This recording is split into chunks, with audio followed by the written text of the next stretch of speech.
आपने सब पढ़ लिया है। आपने सीबीटी की वर्कशीट्स भी भरी हैं। आपको मालूम है कि ऑटोमेटिक नेगेटिव थॉट्स क्या होते हैं। आपने डिसिप्लिन पर बुक्स पढ़ी हैं। एटॉमिक हैबिट्स से लेकर स्टोइसिज्म तक सबका खुलासा आपके पास है। आपने माइंडफुलनेस की गहराई को भी समझा है। कैसे सांस पर फोकस करना है, कैसे थॉट्स को सिर्फ ऑब्जर्व करना है। लेकिन फिर भी एक अजीब सी खामोशी है जो आपका पीछा नहीं छोड़ती। एक ऐसी जगह जहां आप आज भी स्टक हैं। सब समझने के बाद भी जब रात को नींद नहीं आती या सुबह उठने के बाद वही पुरानी हैवीनेस फील होती है, तो आप अपने आप से एक सवाल पूछते हैं, अगर मुझे सब पता है तो मैं बदल क्यों नहीं रहा। अगर ये आपका इशू है तो आज की ये वीडियो आपके लिए है। यहाँ मैं एक बात क्लियर कर दूं, मैं किसी फ्रेमवर्क या टेक्निक की बुराई नहीं कर रहा हूँ।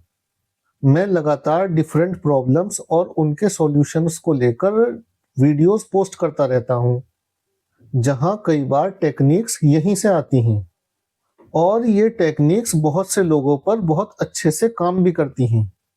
लेकिन उनका क्या जिनको ब्रेक थ्रू नहीं मिल रहा, यानी जिनके लिए ये सब करने के बाद भी कुछ नहीं बदला। इसलिए आज हम टेक्निकल सॉल्यूशंस की बात नहीं करेंगे, क्योंकि अभी मैं ये मानकर चल रहा हूं कि इंफॉर्मेशन तो आपने बहुत इकट्ठी कर ली है। आज हम बात करेंगे उस एग्जॉशन की, यानी उस थकावट की जो तब आती है जब इंसान खुद को ठीक करने की हर मुमकिन कोशिश कर चुका हो, मगर फिर भी वहीं खड़ा हो जहां से शुरू किया था। सीबीटी हमें सिखाता है कि हमारे थॉट्स यानी हमारे ख्यालात, हमारे इमोशंस यानी जज्बात को कंट्रोल करते हैं। यह लॉजिक बिल्कुल सही है, मगर उन लोगों का क्या जो अपने ख्यालों को लॉजिक से काट तो देते हैं, पर उनके दिल की धड़कन और उनकी सांसें अभी भी वही पुरानी दहशत महसूस कर रही होती हैं। आपने सीखा कि डर लगे तो एविडेंस चेक करो। आपने चेक किया कि कोई खतरा नहीं है। लॉजिक कह रहा है आप सेफ हैं, लेकिन आपकी बॉडी यानी आपका जिस्म कांप रहा है, आपका पेट सिकुड़ रहा है। यहाँ एक अजीब सी कॉग्निटिव डिसोनेंस पैदा होती है। आपका दिमाग मॉडर्न है, इसने सारी टेक्निक सीख ली हैं, लेकिन आपका इमोशनल सेल्फ अभी भी किसी पुराने साल में, किसी पुराने ट्रॉमा या पैटर्न में कैद है। हम अक्सर समझते हैं कि समझ लेना ही ठीक हो जाना है। हमें लगता है कि अगर हमने प्रॉब्लम्स को लेबल कर दिया, जैसे ये मेरी एंजाइटी है या ये मेरा प्रोक्रेस्टिनेशन है, तो आधी जंग जीत ली गई है। लेकिन कभी-कभी ये लेबल्स एक नया पिंजरा बन जाते हैं। अब आप एक अवेयर कैदी हैं, लेकिन हैं तो कैदी ही। डिसिप्लिन का नाम लेते ही हमारे दिमाग में एक सख्त रूटीन की पिक्चर आती है। सुबह जल्दी उठना, वर्कआउट, डीप वर्क रूटीन। शायद आपने ये सब भी करके देखा हो, कुछ दिन, कुछ हफ्ते या शायद कुछ महीने भी। लेकिन हो सकता है कि आपने कभी उस अंदरूनी थकावट को महसूस किया हो जो इस डिसिप्लिन को बरकरार रखने में लगती है। क्योंकि जब डिसिप्लिन सेल्फ लव से नहीं बल्कि सेल्फ हेट्रेड से निकलता है, तो वो इंसान को अंदर से खाली कर देता है। मैं अभी बुरा हूं इसलिए मुझे डिसिप्लिन होना पड़ेगा ताकि मैं बेहतर बन सकूं। ये सोच एक बहुत बड़ा इमोशनल लोड है। लोग स्टक इसलिए नहीं रहते कि उनमें विल पावर नहीं है, वो स्टक इसलिए रहते हैं क्योंकि उनकी सारी एनर्जी उस इंटरनल वॉर में खर्च हो रही है जो वो हर पल अपने ही खिलाफ लड़ रहे हैं। जब आप हर वक्त अपने आप को फिक्स करने की कोशिश करते हैं, तो आप दरअसल अपने आप को ये मैसेज भेज रहे होते हैं, as I am not enough. और ये नॉट इनफनेस का एहसास किसी भी लॉजिक से बड़ा होता है।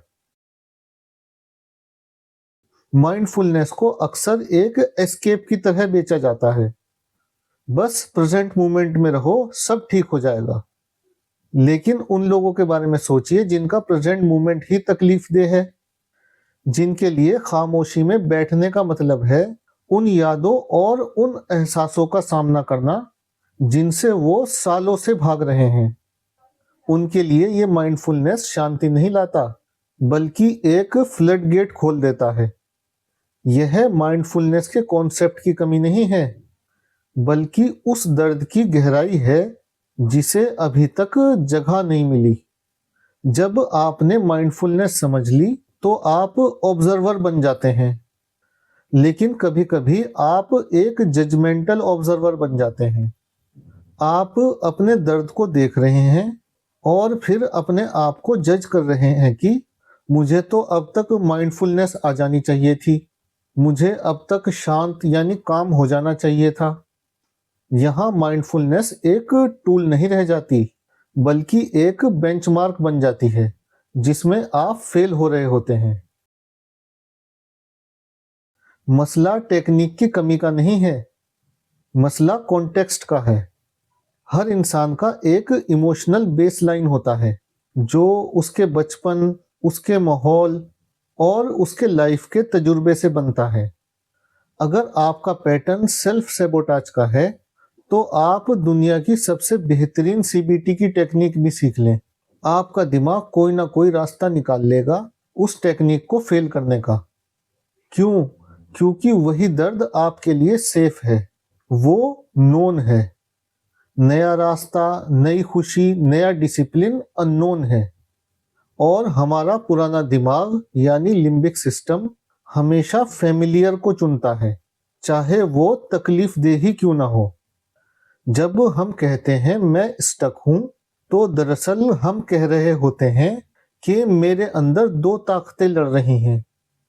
एक जो आगे बढ़ना चाहती है यानी कॉशियस माइंड, और एक जो मुझे पुरानी जगह पकड़ कर रखना चाहती है क्योंकि मैं वहां सेफ फील करता हूं, यानी सबकॉन्शियस पैटर्न। जब तक ये सबकॉन्शियस पैटर्न हमारे साए यानी शैडो में रहेंगे, तब तक ऊपर से लगाई गई कोई भी टेक्निक सिर्फ एक बैंडेज का काम करेगी। जख्म अंदर गहरा है और हम ऊपर ऊपर से मलहम बदल रहे हैं। हम एक ऐसे दौर में जी रहे हैं जहां ऑप्टिमाइजेशन सब कुछ है। Better health, better mental state, better productivity. इस दौर में स्टक होना एक गुनाह सा लगता है। जब हम YouTube पर वीडियोस देखते हैं, सोशल मीडिया देखते हैं या किताबें पढ़ते हैं, तो हमें लगता है हर किसी ने अपना सिस्टम डिकोड कर लिया है, सिर्फ हम ही हैं जो पीछे रह गए हैं। यह कंपैरिजन हमारे इमोशनल लोड को डबल कर देता है।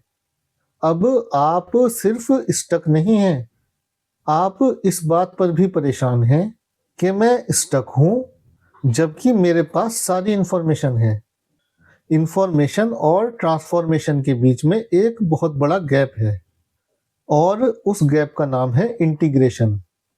इंटीग्रेशन का मतलब है उन चीजों को अपने वजूद का हिस्सा बनाना। मगर इंटीग्रेशन तब तक नहीं होती जब तक आप उस रेजिस्टेंस को ना समझें जो आपको रोक रही है। वो रेजिस्टेंस कोई दुश्मन नहीं है, वो दरअसल आपका ही एक हिस्सा है जो डरा हुआ है। आपने गौर किया होगा कि इस पूरी डिस्कशन में मैंने एक भी बार नहीं कहा कि आपको क्या करना चाहिए। मैंने कोई 5 स्टेप प्रोसेस भी नहीं बताया, क्योंकि शायद करना ही वो मसला है जिसे आप बार बार रिपीट कर रहे हैं। मैं क्या करूं जो ठीक हो जाऊं? शायद सवाल यह नहीं है कि क्या किया जाए, सवाल यह है क्या देखा जाए। क्या आप देख सकते हैं कैसे कभी कभी सीबीटी की नॉलेज भी हमारे जज्बातों को सुनने से पहले काट देती है। मुझे बुरा नहीं लगना चाहिए क्योंकि लॉजिक कहता है कि सब ठीक है। क्या आप देख सकते हैं आपकी माइंडफुलनेस कई बार जैसे एक डिसोसिएशन का रूप ले लेता है, जैसे खुद से दूर भागने का एक तरीका। ये वो सवालात हैं जो डायग्नोसिस की तरफ ले जाते हैं। ये वो क्लैरिटी है जो किसी पब्लिक फोरम या जेनरिक वीडियो से नहीं आती। और ये काम अकेले भी नहीं होता। इसके लिए बहुत गहरे प्राइवेट और पर्सनल काउंसलिंग सेशंस की ज़रूरत होती है। एक ऐसी जगह जहां कोई आपको जज ना करे और जहां आप अपने उन हिस्सों से मिल सकें जो कहीं गहराई में दबे हैं और रिकॉग्निशन मांग रहे हैं। मैं ये बात सिर्फ समझाने के लिए नहीं कह रहा। ये वही जगह है जहां मैं उन लोगों के साथ काम करता हूं जो सब कुछ समझ चुके हैं लेकिन फिर भी अटके हुए हैं। यहाँ सबसे इम्पोर्टेंट बात है कि जो लोग सब समझने के बाद भी स्टक हैं, वो दरअसल एक बहुत बड़ी जद्दोजहद यानी स्ट्रगल के दरमियान हैं। वो एक तरफ अपनी पुरानी प्रोग्रामिंग को महसूस कर रहे हैं और दूसरी तरफ उस नई लाइफ को जो वो जीना चाहते हैं। लेकिन कभी-कभी सॉल्यूशन ढूंढने की तलब ही वो दीवार होती है जो रास्ता रोक लेती है। मैं चाहता हूं इस वक्त आप कुछ ना करें, कोई टेक्निक अप्लाई ना करें, कोई वर्कशीट ना भरें। सिर्फ इस ख्याल के साथ थोड़ी देर बैठिए कि शायद आपका स्टक होना आपकी नाकामयाबी नहीं है, बल्कि शायद आपके अंदर के उस हिस्से की पुकार है जो अब इंफॉर्मेशन से हील नहीं होगा। वो आपसे क्या कहना चाहता है? मैं ये सवाल आप पर छोड़ता हूँ। अपने अंदर की इस खामोशी को सुनिए, इस कन्फ्यूज़न को महसूस कीजिए, बिना इसे ठीक करने की जल्दी के, बिना इसे मिटाने की कोशिश के।